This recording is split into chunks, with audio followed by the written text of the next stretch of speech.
Guys, blessed Wednesday po sa ating lahat. So pag-usapan natin yung tinanong sa akin kanina ng isang MLM leader na ini-invite ako sa company niya.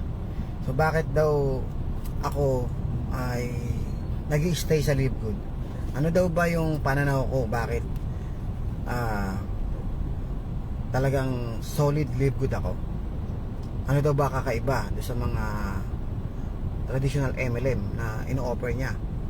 Gayong mas maganda raw yung kanila. So guys, sa akin tinan mo mabuti yung sagot ko lang siguro result that counts. So tingnan natin ang resulta. So marami na rin po ako sinalihan na mga traditional na MLM. At naranasan ko na rin po na bumuo ng network sa mga traditional na MLM, gaya ng mga multi-level, hybrid, binary, lahat po yan ay na-try ko na. At ako po ay naging loyal na member or distributor, die hard. At napatunayan ko na para ikaw ay kumita ng tuloy-tuloy, dapat tuloy-tuloy ang pay-in. Tuloy-tuloy ang pay-in ng grupo mo. Kasi pag walang bagong pay-in, ang pay-in sa kanila yung bumibili ng package. Okay? So kailangan may bibili ng package para tuloy-tuloy ang income.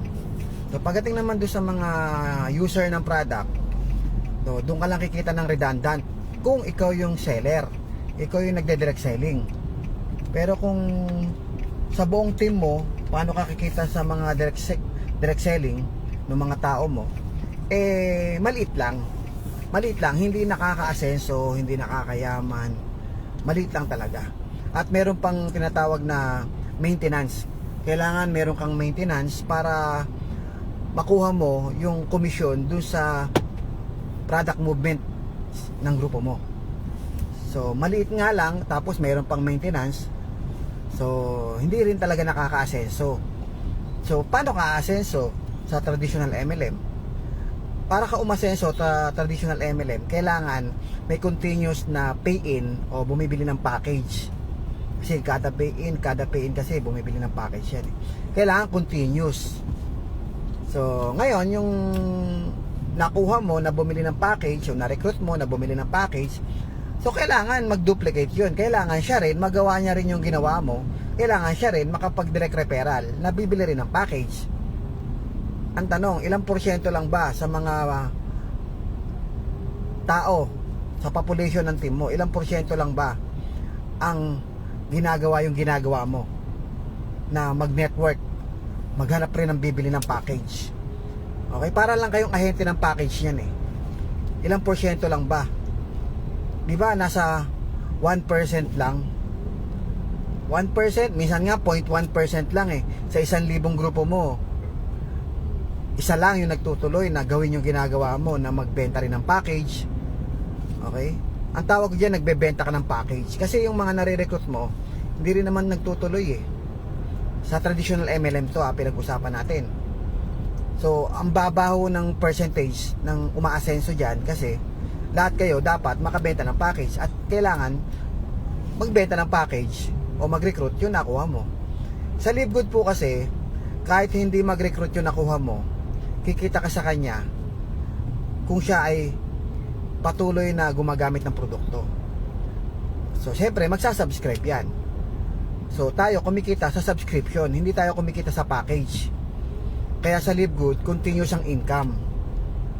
Tapos yung duplication mas mataas sa Live Good kasi yung duplication dito hindi mo binebentahan ng package. Ang binebenta mo rito membership. So yung mga taong nagme-member ay patuloy na nagme-member buwan-buwan, nagsasubscribe buwan-buwan dahil nga napakamura po ng product natin. Unlike sa traditional MLM, ang product nila ay napakataas ng markup. Kaya nga ang baba ng repeat purchase, ang baba ng percentage ng mga repeat purchase. Puro bentahan lang ng package tapos wala na. Repeat purchase, wala na rin. Ang baba ng repeat purchase. Kung mayroong mga repeat purchase, magkano lang kikitain mo sa repeat purchase? Kung sa buong team mo may nag-repeat purchase, ang baba ng kikitain mo. Sabi ko nga, ang baba ng retention rate dyan Yung bumili ng package, bukas makalawa, hindi na yan bibili.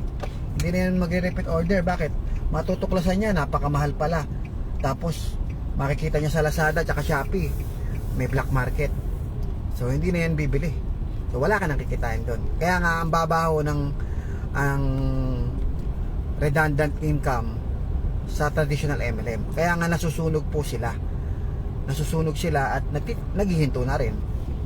So, kaya nga sa Livegood, mas gusto ko kasi dito, mas mataas ang percentage ng mga duplication. Kasi, yung mga club members ay hindi bibitaw sa membership dahil nga meron tinatawag na matrix commission, spillover. Pangalawa, napakamura ng produkto. Napakamura ng produkto. Okay? So, ngayon, mas mataas ang tsansa mo na umasenso sa Livegood. Kasi, merong spillover at merong tinatawag na subscription. Okay? So, ano garantiya na magsasubscribe?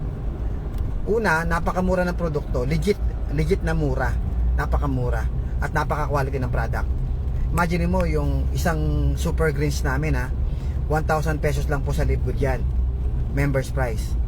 Sa AM Worldwide Barley, kung bibili ka ng barley, 12 boxes po yan ang katumbas. 12 boxes na 500 ang presyo kung member ka. So nasa 6,000 pesos ang halaga. Kasing dami lang po yan ng isang super greens namin na 1,000 pesos lang.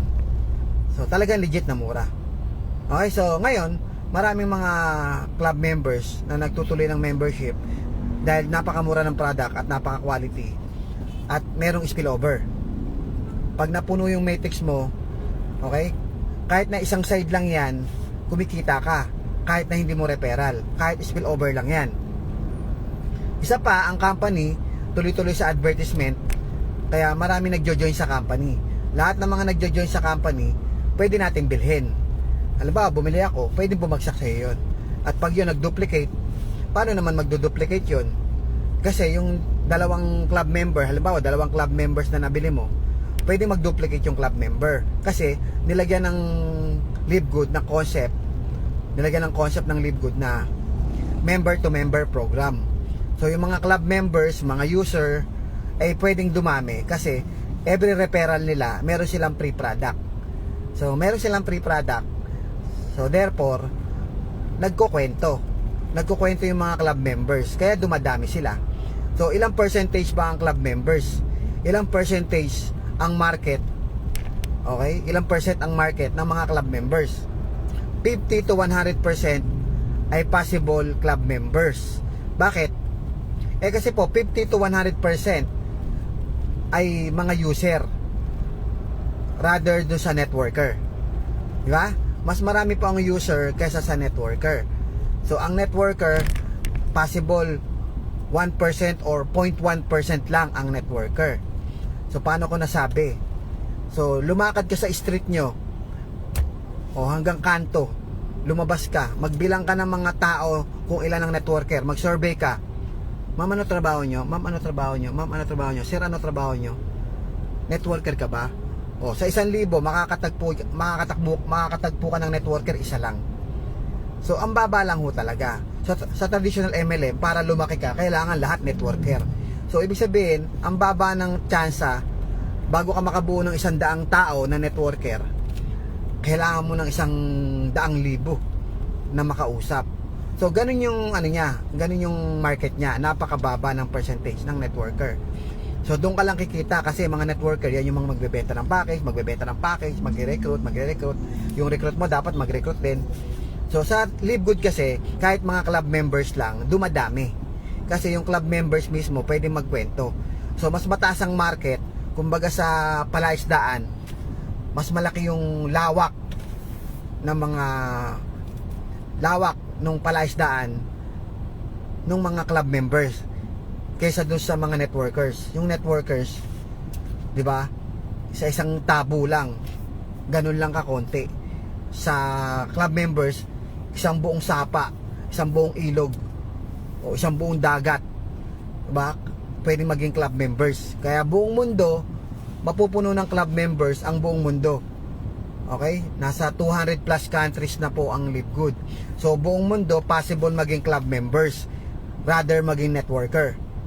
Di ba? So ang good news sa ating mga affiliate ng mga networker, tayo makikinabang doon sa 95% na magiging club members. Kasi possible maging 95% ang club members, 5% lang po yung mga affiliates, mga networker. So tayo mga affiliates, networkers, tayo ang makikinabang sa 95% ng mga club members sa buong mundo. Okay nyo? So yan, tuloy-tuloy yan magsasubscribe. O hindi yan mag-i-stop kasi nga mga user po yan. Mga user po yan, kaya tuloy-tuloy magsasubscribe yan. Parang Netflix. Hanggang ngayon po, nagsasubscribe po kami sa Netflix. Every month, nagsasubscribe kami sa Netflix. Kasi nag-enjoy kami dun sa serbisyo. So, ganun din mangyayari sa Live Good.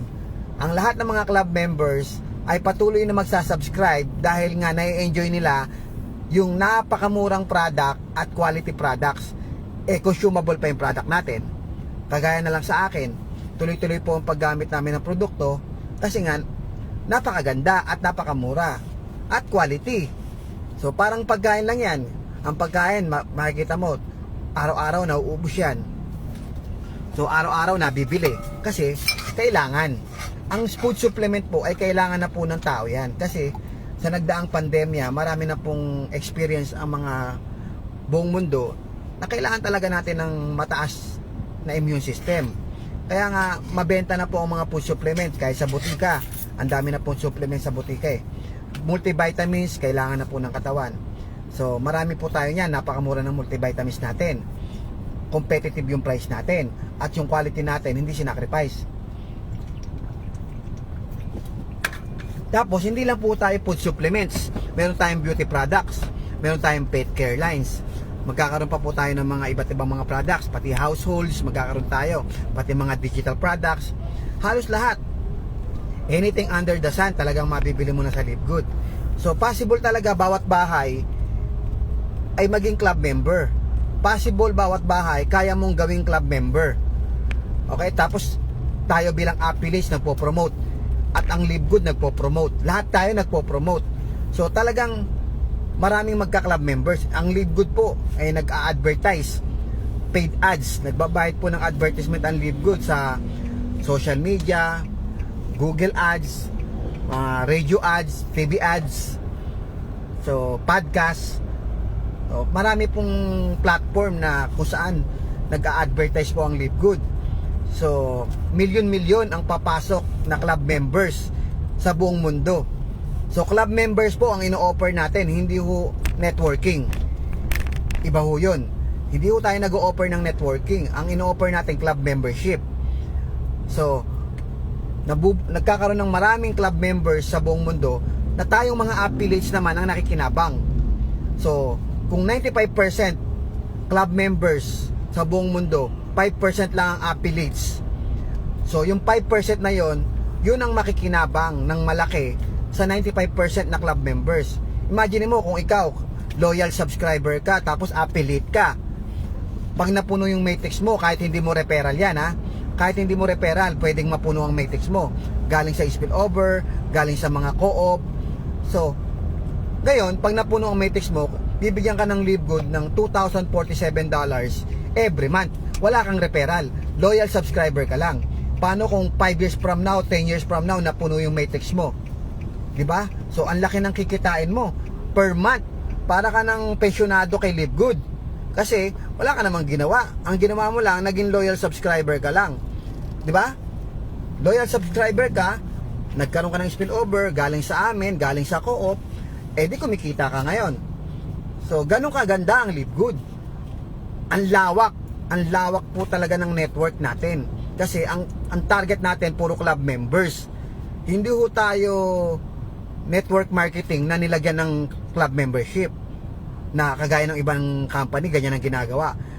Network marketing, tapos nilagyan kunwari ng club membership, tapos yung subscription daw nila kunwari ay may kapalit na product. Pero hindi naman lihitimo na napakamura ng product nila, at hindi rin lihitimo na ganun ka-quality yung product nila para umabot ng 200 countries. hindi nila kayang gawin ang nagagawa ng Live Good. Iba talaga ang US company, iba talaga ang US quality pagdating sa food supplement. Hindi nila kayang gawin yun. Sila, nabubuhay lang sila sa mga networking gang. Sa networker lang sila mabubuhay kasi sila nagbubudulan, binubudol nila sarili nila na kunwari club membership sila at may kapalit na product. Saka nakakita ng club membership may kapalit na product. Kaya ba nilang ibaba ang presyo kung may kapalit na product? Hindi.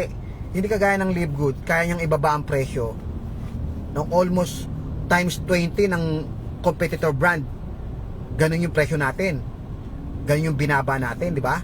Kung 1,000 sa kanila, sa atin, yung 5,000 sa kanila, sa atin 1,000 lang, minsan 500 nga lang. So ganun, nagawa ng Live Good yung kasi ang Live Good, hindi ho tayo MLM na nilagyan ng club membership. Tayo po ay club membership na nilagyan ng MLM. So yung mga gumagaya dyan, sila ay MLM na nilagyan ng club membership kunwari.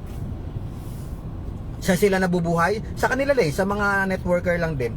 Walang legit na club members dyan na magsasubscribe para lang sa product. Wala.